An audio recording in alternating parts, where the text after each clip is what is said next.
Jim spent a lot of time focusing in on some of the younger cornerbacks, Keaton Ellis. We heard this morning also about a few of them from Tariq. Can you kind of dive into that? Because it looks like they're going to play an important role based on the depth chart. Yeah, we're definitely, we've always played a young corner, I would say, every year, even for my freshman year. Keaton's done a really good job stepping in. Joey Porter, he's looked good throughout camp. And Marquise has also played really well, so you could potentially see them all play this year. That's something Coach Smith is big on, always bringing in new competition into the room, and they usually pick it up pretty well. Keaton's done a really good job with that. He's made a lot of plays throughout camp. I think we'll see him a lot, really. John, you mentioned the young cornerbacks playing a lot with this program. You, Tariq, all plays a freshman. Now Keaton looks like he's going to get some significant time. What have you and Tariq kind of said to Keaton about getting ready to face competition as a freshman? Say just like, don't let the lights get to you at all your first game. Everybody always talks about their first game and stuff like that.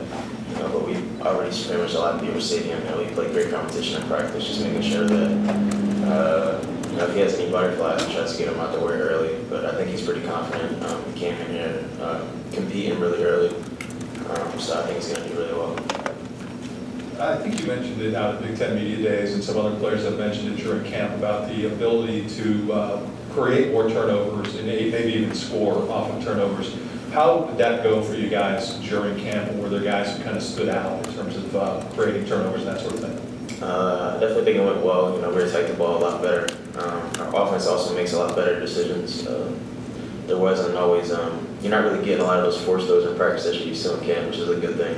You kind of had to work for them a bit extra this camp, but that kind of just goes to show the competitiveness we have on both sides of the ball. But there is no lack of guys attacking the ball. We're all looking, attacking, and playing the ball. I think we did a great job of that this camp. You mentioned Keaton a little earlier. What is maybe the play that he's made, or maybe the practice he's had that's impressed you most, this offseason, and why do you think he could maybe have an immediate impact? I wouldn't say necessarily it's a specific play. It's more so, I would say the freshman coming in, it's more so the playbook, the consistency, little things like that. I think that he's really stuck out with that, with picking up the plays. He understands his job on every play. He understands where he's supposed to be at in the defense, but I think is ultra important. He's kind of shown that since spring ball. Can you give us a sense of how tough is it to learn that playbook as a true freshman? I would say the biggest reason it's tough is because you're also handling a school workload at the same time trying to pick up a defense you've never played before. But I think the team in general has done a great job of kind of helping young guys when they have questions and helping them just adjust to that. So it's more so just a matter of being able to have that transition to college happen as quickly as possible so you can put as much time as you can into football. When you're playing with younger guys, is there something that they can do that makes you go, this guy's got it together, maybe more than other freshmen? Is there a way to tell, like, that a guy at corner or maybe even safety is sort of, maybe a step or two ahead? I would say it's really just a mentality. You have certain guys who come in and just work. It can be 4 stars, 5 stars, if they come in and just work. They're not really looking to carry that over into college, where you'll have some guys who will look to carry that into college, and it takes them a bit longer to realize that players are really good here. So I think it's more so just adjusting to that as quickly as possible. And you start to notice that fairly quickly. As a guy who's older in the program, you can kind of see that certain players, just from summer workouts, the guys who really have it, just their mentality and their approach to working and being pretty much in an environment they're not used to, and most being uncomfortable. And coming back from injury, was there anything you thought was going to be easier than it was? Was there something that turned out to be harder in that process than maybe you anticipated?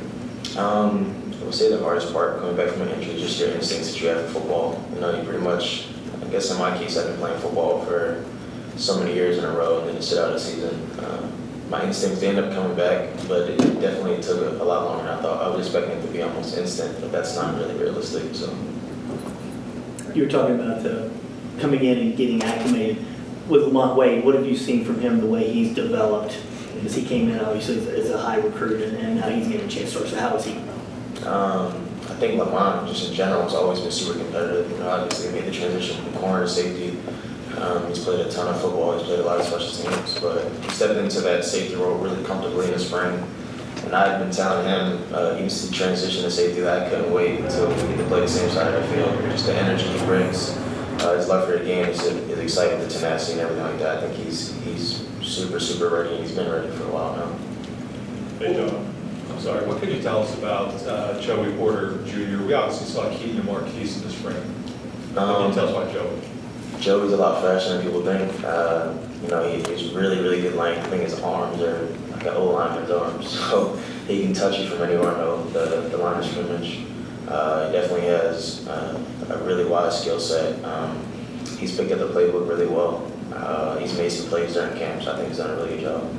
And James said toward the end of camp, a lot of the younger guys were able to rep with the first team. When that happens, you and Reid, do you turn into kind of coaches on the sideline? They come off and give them feedback. How does that work, and how important is that for those kids to get those reps with the first team?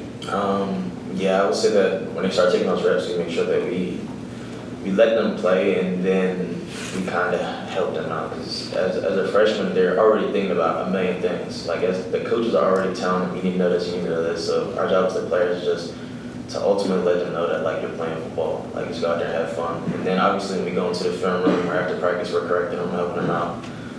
But also we really want them to play and get back into almost how you feel. Coach Smith almost says how you feel like your senior year of high school, how you feel like you can't be stopped. Just getting them back into that mentality. And that just raises the competitiveness throughout the room, and that makes everybody better. Hey, John, talk about getting back in that stadium on Saturday, playing in front of 107,000 and hitting somebody else in a different uniform. It's definitely really exciting. We're definitely looking forward to it. Camp is always really long. It's a grinder. So being able to play against another team is what we're ultimately all looking forward to. Being back in the stadium in front of thousands of people instead of in the stadium with no one in there scrimmaging each other is definitely going to make a big difference. John, what can you tell us about Idaho's offense at this point? What sticks out to you? I would say the fact that their quarterback's able to keep plays alive a lot. He's able to really move outside the pocket and keep the play alive. And their receivers, they work really hard. They're not really taking plays off at all. They have really good concepts and rubber ops that allow them to get open. And they have guys with strong hands. They're able to make plays. So it's definitely going to be a good game. We always seem to see this everywhere around the country the first few weeks. Defenses, tackling seems to kind of take a while. Is there anything you guys can do to try and shore that up ahead of time, or make sure it's not an issue like it was in the past? Yeah, we've pretty much done tackling, if not live, but still pretty close to it, pretty much every day at camp. So we've made sure we focused on tackling, things like scooping and scoring, being disciplined, not jumping off sides, getting those ton of penalties, things like not turning the ball over, the things that ultimately really decide a game, like explosives and turnovers, are always emphasis for us. So. Last one for me. What did Sean Clifford do in camp that, maybe frustrated the defense a little bit, or what impressed you? Were there any plays that kind of stood out to you? I would say just his decision making has been really good. Usually, for a quarterback first step in, you expect him to make some kind of crazy throws or have some things like throwing late across the middle with some bad decisions, but he's done a really good job of minimizing all those. You really haven't seen him throughout camp. If a play's not there, sometimes he's able to use his arm to get it in there, but if it's not there, he's making the right decision. He's tucking, maybe he's throwing the ball away, or looking for a check down. He's really good at working through his progression. And, he's also shown that he can move out the pocket also. He's not just a stationary quarterback like people may think. So. Did you pick him off at all in camp? I mean, I'm not going to put people out there. Everybody got a good camp. Fair.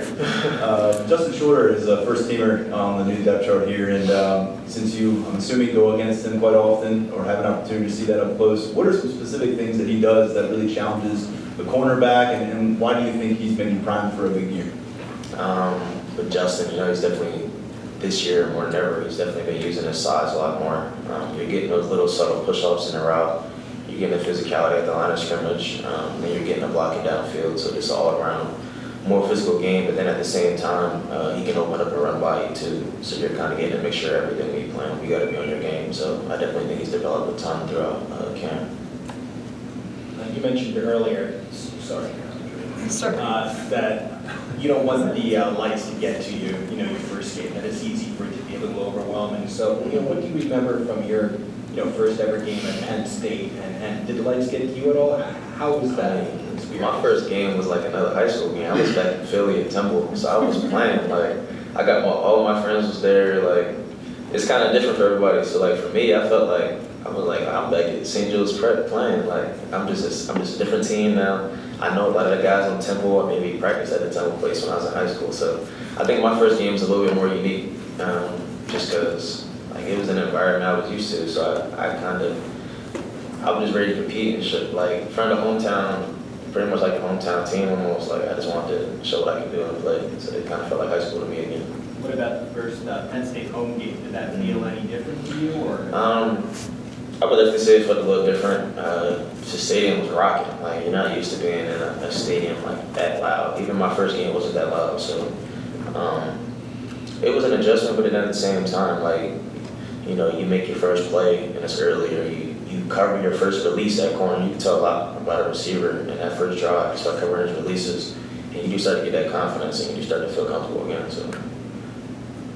John, if you remember, who led the defense in takeaways throughout camp? Was there a takeaway king? I think you were. I think it was Keaton. I think Keaton had the most, yeah.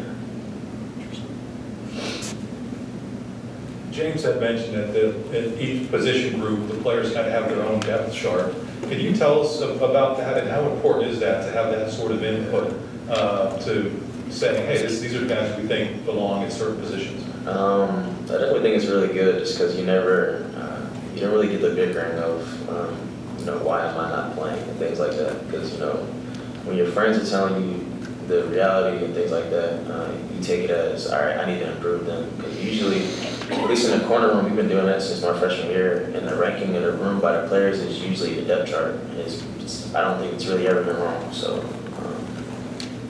yeah, I mean, I definitely think it's important. And in our room, I think in general, you want to be around people who are just going to keep it real with you and be honest, and that's what you're getting. You got to check your sensitivity at the door, and that's what Coach Smith always says. So you can't be sensitive, you just got to look at us. Like you do anything, a challenge. When you look ahead at this front seven and the kind of speed and athleticism they attack the backfield with, first off, what's that sight like? And secondly, what does that do for this defensive secondary in 2019? Just from the secondary perspective, you always got staring man, same coverage, but man, they got to get the ball out quick with this front seven right now. You got guys blitzing really fast. You got the D-line playing with a ton of speed, but then most importantly, depth, like 2 deep, 3 deep, like dudes can all move. Like everybody's fast. It's no longer just a game of, you think Big Ten just brute and big guys just hitting each other. Like every team in the Big Ten is transitioning now. We have linebackers who are running fast. You got DNs who have speed off the edge. So I think it's been great playing with it all throughout camp. So. Anything else for John? All right, thank you, John. Thank you. One housekeeping note.